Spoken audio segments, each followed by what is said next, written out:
Empower ನ್ಯೂಸ್ಗೆ ಸ್ವಾಗತ. ನಾನು ಸುನಿಲ್ ಹೊಸಕೋಟಿ.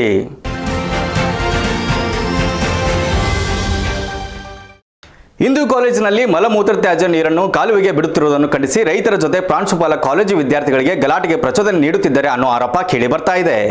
ವಿಜಯನಗರ ಜಿಲ್ಲೆ ಕೊಟ್ಟೂರು ಪಟ್ಟಣದ ಹಿಂದೂ ಕಾಲೇಜಿನಲ್ಲಿ ಮಲಮೂತ್ರ ತ್ಯಾಜ್ಯ ನೀರನ್ನು ಕಾಲುವೆಗೆ ಬಿಡುತ್ತಿರುವುದನ್ನು ಖಂಡಿಸಿ ರೈತರು ಮತ್ತು ಪಂಡಿತರ ವಕೀಲರು ಹಾಗೂ ಸಣ್ಣ ನೀರಾವರಿ ಇಲಾಖೆಯ ಅಧಿಕಾರಿಗಳು ಜೆಸಿಬಿ ಮೂಲಕ ಮುಚ್ಚಲು ಹೋದವರಿಗೆ ವಿದ್ಯಾರ್ಥಿಗಳನ್ನು ಜೆಸಿಬಿ ಕೆಳಗೆ ಕೂತ್ಕೊಳ್ಳಿ ಎಂದು ಹೇಳಿ ಮಕ್ಕಳಿಗೆ ಪ್ರಚೋದಿಸಿದ್ದಾರೆ ಅನ್ನೋ ಆರೋಪ ಕೇಳಿ ಬರ್ತಾ ಇದೆ.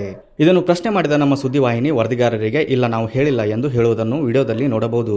ಅಲ್ಲೇ ಬಂದಂತಹ ಸಣ್ಣ ನೀರಾವರಿ ಅಧಿಕಾರಿಗಳಿಗೆ ಏನು ಆದೇಶ ತಂದಿರಿ ಕೊಡಿ ಎಂದು ಕೇಳಿ ನಂತರ ಯಾವುದೇ ಪರವಾನಗಿ ಇಲ್ಲದೆ PWD ರಸ್ತೆ ಪಕ್ಕ ಹಿಂದೂ ಕಾಲೇಜು ಪ್ರಾಂಶುಪಾಲರಾದ ವೀರಭದ್ರಪ್ಪನವರು ಚರಂಡಿ ಮೂಲಕ ಕಾಲೇಜು ಮತ್ತು ವಸತಿ ನಿಲಯದಿಂದ ಬರುವ ನೀರನ್ನು ಮುಂಬರುವ ಗದ್ದೆ ಮತ್ತು ಕಾಲುನೆಗೆ ತೊಂದರೆಯಾಗುವುದಕ್ಕೆ ಕಾರಣ ಯಾರು ಎಂಬ ಪ್ರಶ್ನೆಯಾಗಿದೆ.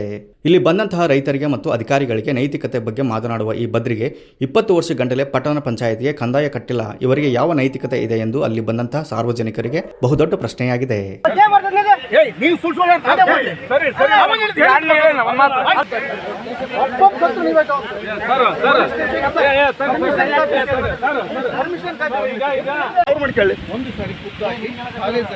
ಹುಡುಗರಲ್ಲ ಅವರು ಅವ್ರನ್ನ ಮುಂದಿಟ್ಕೊಂಡ್ ಬರ್ತಾರೆ.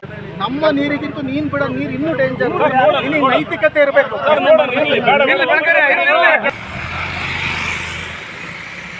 ನಮಗೆ ಡಿಪಾರ್ಟ್ಮೆಂಟಲ್ಲಿ ಎಕ್ಸಾಮ್ ನಡೀತಾ ಇದೆ. ಇವತ್ತಿನ ವೇಳಾಪಟ್ಟಿಯಲ್ಲಿ 2 ಗಂಟೆವರೆಗೂ ಪರೀಕ್ಷೆ ಇದೆ. ಇಲ್ಲಿ ಇರ್ತಕ್ಕಂಥ ಹಾಸ್ಟೆಲ್ ಮಕ್ಕಳು ಬಂದಿದ್ದಾರೆ. ಈಗ ನಾವ್ಯಾವುದು ಉದ್ದೇಶಪೂರ್ವಕವಾಗಿ ಹುಡುಗರನ್ನ ಕರ್ಕೊಂಡೋಗಿ ಮಾಡ್ತಿಲ್ಲ. ಮೇನ್ ನಾವು ಇಷ್ಟ ಹೋರಾಟ ಮಾಡಿದ್ದೆ ನನ್ನ ವಿದ್ಯಾರ್ಥಿಗಳಿಗೆ ನಾಳೆ ತೊಂದರೆ ಆಗಬೇಕು.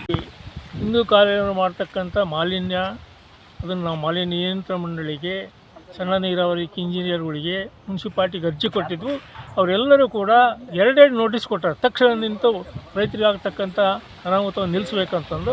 ಆದ್ದರಿಂದ ಈ ದಿನ ಏನು ಮಾಡಿದ್ರು, ಇಂಜಿನಿಯರ್ಗಳು ಅವರೆಲ್ಲರೂ ಬಂದು ಇದನ್ನು ತಕ್ಷಣ ನಿಲ್ಲಿಸಿ ರೈತರಿಗೆ ಅನುಕೂಲ ಮಾಡಬೇಕು, ಈ ವಾತಾವರಣ ಮಾಲಿನ್ಯವನ್ನು ನಿಯಂತ್ರಣ ಮಾಡಬೇಕು, ರೈತರು ಬೆಳೆದೇ ಇರತಕ್ಕಂಥ ಭೂಮಿ ಬೇಸಾಯ ಯೋಗ್ಯ ಆಗಿರೋದ್ರಿಂದ ಅವುಗಳನ್ನು. News reporter Jagadish, empower news, Kotturu. ಇದಿಷ್ಟು ಈ ಹೊತ್ತಿನ ಸುದ್ದಿ. ನಿರಂತರ ಸುದ್ದಿಗಾಗಿ ನೋಡ್ತಾ ಇರಿ ಎಂಪವರ್ ನ್ಯೂಸ್.